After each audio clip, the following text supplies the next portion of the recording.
گذشتم جملہ رسول ہادی برحق کے گذشتم.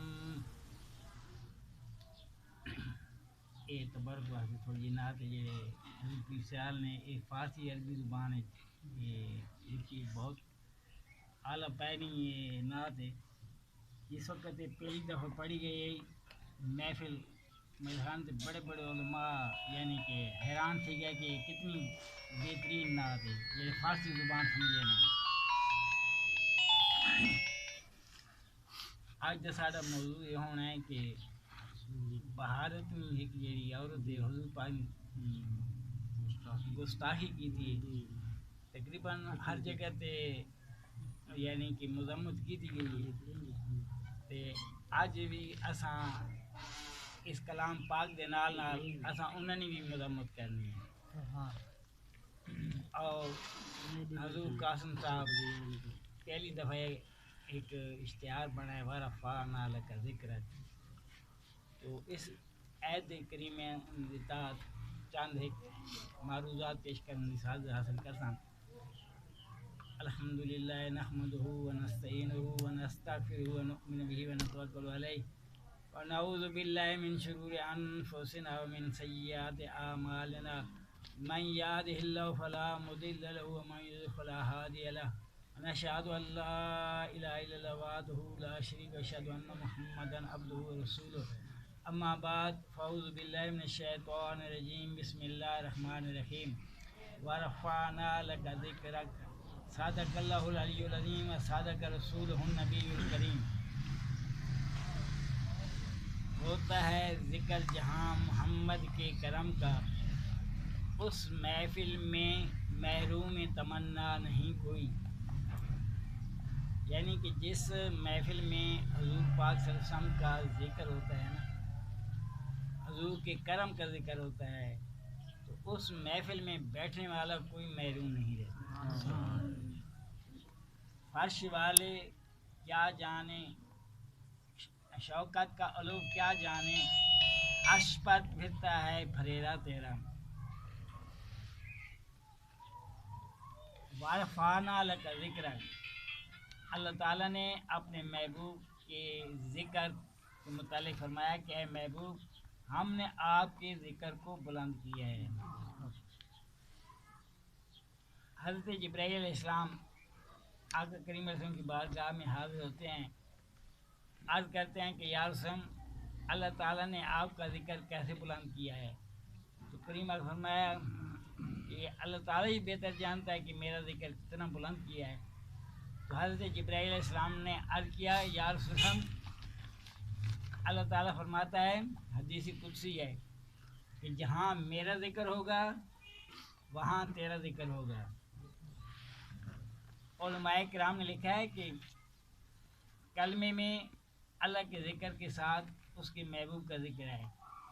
آپ پڑھیں لا الہ الا اللہ یہ ساری زندگی پڑھتے رہیں آپ مسلمان نہیں ہو سکتے جب تک محمد رسول اللہ نہ کہا جائے.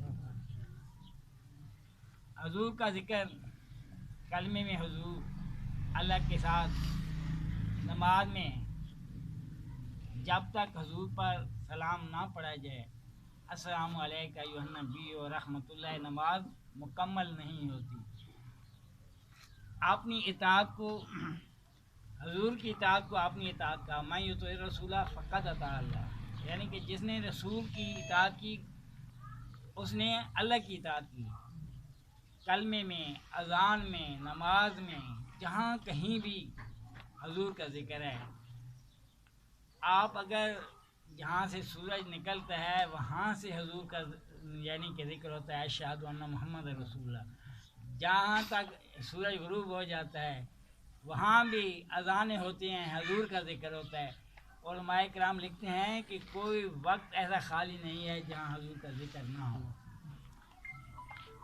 حضرت آدم علیہ السلام نے اپنے بیٹے حضرت شیس علیہ السلام کو فرمایا کہ اے شیس تو آخر نبی آخر الزمان صلی اللہ علیہ وسلم پر کثرت سے درود پاک پڑھنا ہے. تو حضرت شیس علیہ السلام کو حضرت محمد صلی اللہ علیہ وسلم کون ہے آپ نے فرمایا کہ وہ ہستی ہے کہ جب میں نے آنکھ کھولی، جب حضرت آدم علیہ السلام کے جسم میں روح پھونکی، جب آنکھ کھولی تو جنت کے ہر دروازے پر محمد صلی اللہ علیہ وسلم لکھا ہوا تھا،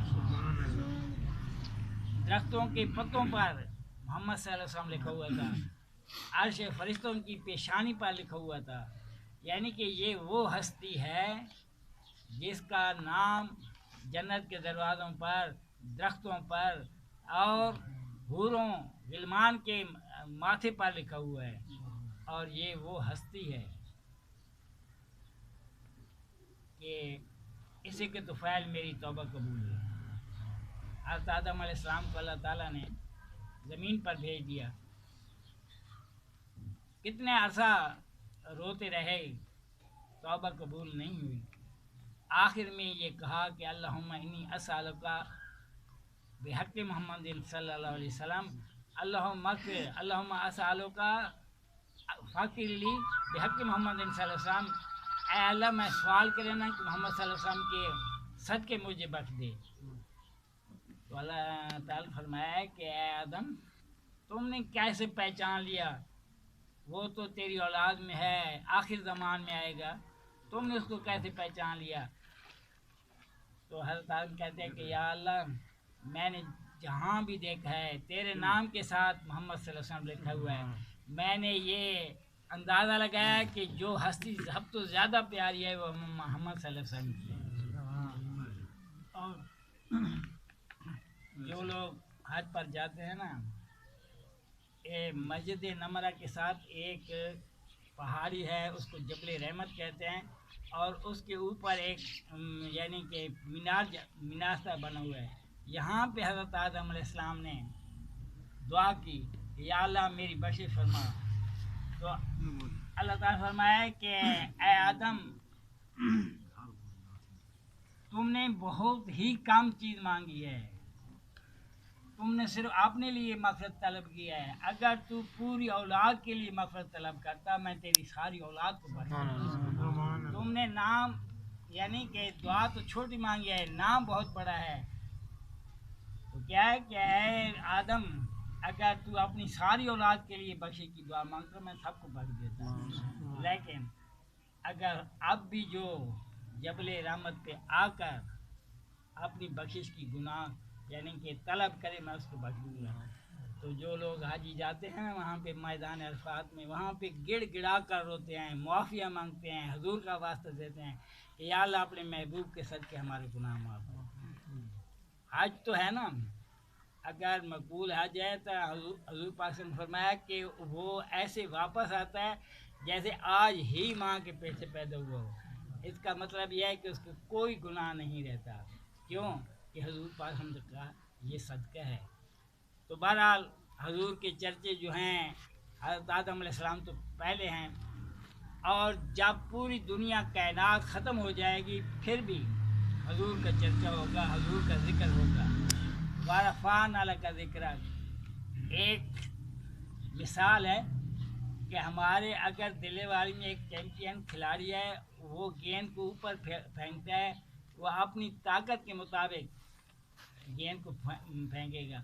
اگر وہ صوبے پنجاب کا کھلاڑی ہے تو وہ اپنی طاقت کے مطابق گیند کو اوپر بلند کرے گا جتنی اس کی طاقت ہوگی. اور پورے پاکستان کا اگر کوئی چیمپئن ہے فٹ بال کا ہے یا گیند اوپر پھینکنا چاہتا ہے اتنی اپنی طاقت کے مطابق وہ گیند اوپر جائے گا. تو اللہ رب العزت نے فرمایا کہ اے محبوب میں نے تیرا ذکر بلند کیا ہے. کتنا بلند کیا ہے؟ اتنا بلند کیا کہ جس کے وام و خیال میں نہیں ہے. کب تک رہے گا؟ جب تک اللہ کی ذات ہے حضور کا ذکر بلند ہے. تو برادران محترم حضور کے ذکر کو کوئی نہیں مٹا سکتا. مٹتے ہیں مٹ جائیں گے، مٹ گئے مٹتے ہیں مٹ جائیں گے. آدھا تیرے نہ مٹتا ہے نہ مٹے گا کبھی چرچا تیرا. یعنی کہ حضور دے جڑے دشمن عادات دشمن کو کہتے ہیں، جو دشمن ہیں وہ مٹ گئے ہیں، ان کا نام و نشان نہیں ہے، لیکن حضور کے چرچے اب بھی جاری ہیں. تو گرامی حضرات حضور کے دشمنوں کو اللہ تعالیٰ نے خود جواب دیا ہے.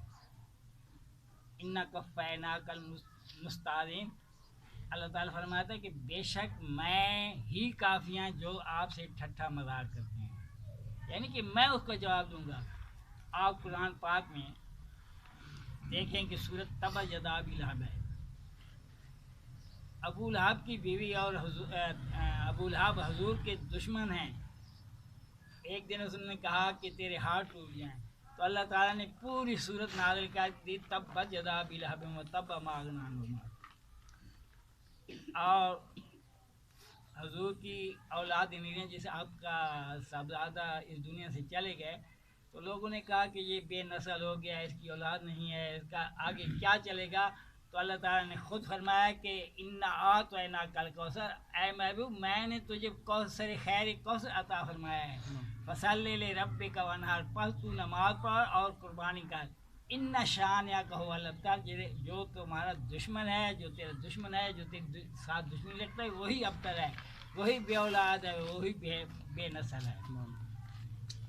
محترم سامعین، اور بھی بہت سی آیات کریمہ ہیں، لیکن ہم جو یہ کہ حضور کا تو ذکر مٹ ہی نہیں سکتا، کبھی نہیں مٹ سکتا۔ اور حضور کے دشمنوں کے لیے کتنے لوگوں نے شہادت پائی۔ اگر پیچھے تاریخ سے جاتے ہیں نا، غازی علم دین شہید ہیں، اور یہ عامر چیمہ صاحب ہیں، ہاں جی ممتاز قادری صاحب ہیں، اگر جس نے بھی حضور کی ذات پہ کوئی کلمہ کہا آ گئے، اس کی خیر نہیں ہے، وہ چھپتے پھر رہے۔ جس نے ڈنمارک میں حضور کے گستاخان خاکے بنائے تھے نا، اس کو اچانک گھر میں کمرے کو آگ لگی، اس کے فوٹو دکھائے گئے کہ وہ اس کی شکل، تمام شکل جو جل راکھ ہو گئی۔ جو حضور کے ساتھ دشمنی کرتا ہے اللہ تعالیٰ اس کا خود بدلے لیتے ہیں، لیکن حضور کے غلام بھی انشاءاللہ ان کا کام تمام کر دیتے ہیں۔ غازی علم دین شہید کے بارے میں آپ لوگوں نے پڑھا ہے، اس دن بھی میں پڑھ رہا تھا کہ جب حضور شیخ الاسلام خواجہ قمر الدین ساری رحمۃ اللہ علیہ میاں والی جیل میں آئے تو اس وقت حکومت نے یہ پابندی لگائی کہ آپ کے رشتہ داروں کے علاوہ کوئی غازی علم دین شہید کو نہیں مل سکتا۔ جب آپ آئے، آپ کے ساتھ چھوٹے بھائی فخر الدین صاحب تھے، آپ جب انہوں سے پوچھا کہ آپ کا نام کیا ہے، آپ نے فرمایا میرا نام قمر الدین ہے، ان کا نام فخر الدین ہے۔ انہوں نے یہ سمجھا کہ یہ شاید ان کے رشتہ دار ہیں، انہوں نے آگے پیچھے نہیں پوچھا۔ جب آپ جیل میں جاتے ہیں، غازی علم دین شہید رحمۃ اللہ علیہ جب آپ کے چہرے انور کو دیکھتے ہیں، وہ جالیوں میں سب سے پہلے حضور شیخ الاسلام ان کا ہاتھ چومتے ہیں، وہ اپنی طرف کھینچتے ہیں، حضور شیخ الاسلام اپنی طرف کھینچتے ہیں، دونوں عاشق تھے نا۔ حضور شیخ الاسلام فرماتے ہیں کہ میرا دل تھا کہ میں اس کو فرنار کروں، راجہ اس نے کتاب لکھی تھی نا راجپال، اس کو میں قتل کروں۔ آپ کے چھوٹے بہن نے کہا یہ آپ کی قسمت میں نہیں، اللہ تعالیٰ آپ کو سے اور کام لے گا، یہ کسی اور بندے کے حصے میں ہے۔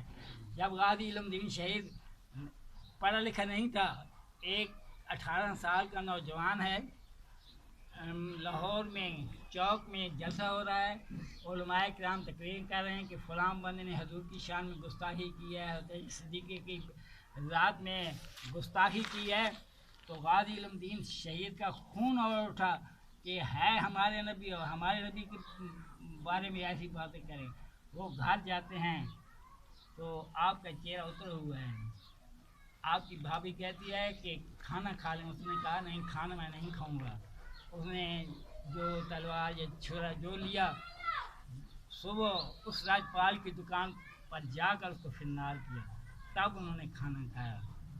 برادران محترم، عاشقوں کی کمی نہیں ہے، انشاءاللہ کوئی نہ کوئی ان کو ضرور فرنار کرے گا، اور ہمارا یہ حال ہونا چاہیے کہ ہمارے دل میں ان کا بغض بھی ہونا چاہیے، اور ہماری یہ نیت بھی ضرور ہونی چاہیے۔ نیت کا بھی ثواب مل جاتا ہے کہ اگر ہمارے پاس ہوتے ہم انشاءاللہ حضور کی ذات پر، حضور کی ناموس پر قربانی دیتے۔ تو برادران میں بہت ساری باتیں ہیں، لیکن حضور شیخ الاسلام کے حوالے سے بات ہو گئی. اور ایک بات اور ہے کہ آپ جب وہاں رنگی والے سے ملے نا تو آپ کون شریف پہ چلے گئے اور آپ نے کہا کہ جب غازی علم الدین شہید کو یعنی کہ شہید کیا جائے اور ان کو یہاں قبر سے یعنی کہ نکالا جائے پھر مجھے بتانا. تو 13 دن کے بعد کہتے ہیں کہ 13 دن کے بعد علامہ اقبال رحمۃ اللہ علیہ کی کوششوں سے آپ کی لاش مبارک کو جب نکالنے کے لیے آئے تو انگریز ڈاکٹروں نے اپنے منہ پر یعنی کہ باندھے ہوئے تھے تاکہ ماسک پہنے ہوئے تھے تاکہ بدبو نہ آئے. 13 دن کی ہے اور ساون کا مہینہ تھا. تو حضور شیخ الاسلام فرماتے ہیں میں بھی آیا کیونکہ عاشق تھے نا. جب انہوں نے قبر سے مٹی ہٹاؤں شروع کی تو خوشبو آنے لگی. جب مکمل یعنی کہ قبر کھودی گئی تو قبر سے خوشبو کی ایسی خوشبو کہ یہاں یعنی کہ خوشبو ملتی بھی نہیں تھی.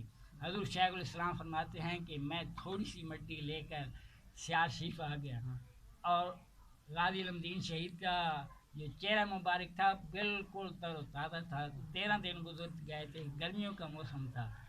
ایسے ہے کہ ابھی ابھی قبر میں دفن کیے گئے ہیں. اور حضور شیخ الاسلام فرماتے ہیں کہ وہ مٹی میں سیاسی میں لے گیا. جب میں سیاسی میں اس کو شیشی میں رکھا تو اتنی خوشبو آئی کہ پورے سیاسی کے لوگ آ گئے. انہوں نے کہا کہ یہ خوشبو کہاں سے آپ لے کر رہے ہیں؟ تو آپ نے فرمایا کہ یہ ایک عاشق کی قبر سے میں مٹی لے کر آیا ہوں.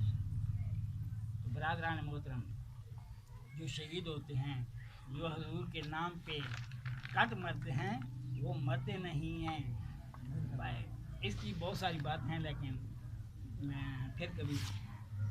تو اللہ رب العزت کی بارگاہ یہ دعا ہے سانوں بھی حضور صلی اللہ علیہ وسلم کی محبت نصیب فرمائے. اور یہ میں دوسری سلسلہ شروع اس واسطے کیتا ہے. میں ایک واقعہ پڑھنا پہ ہوں.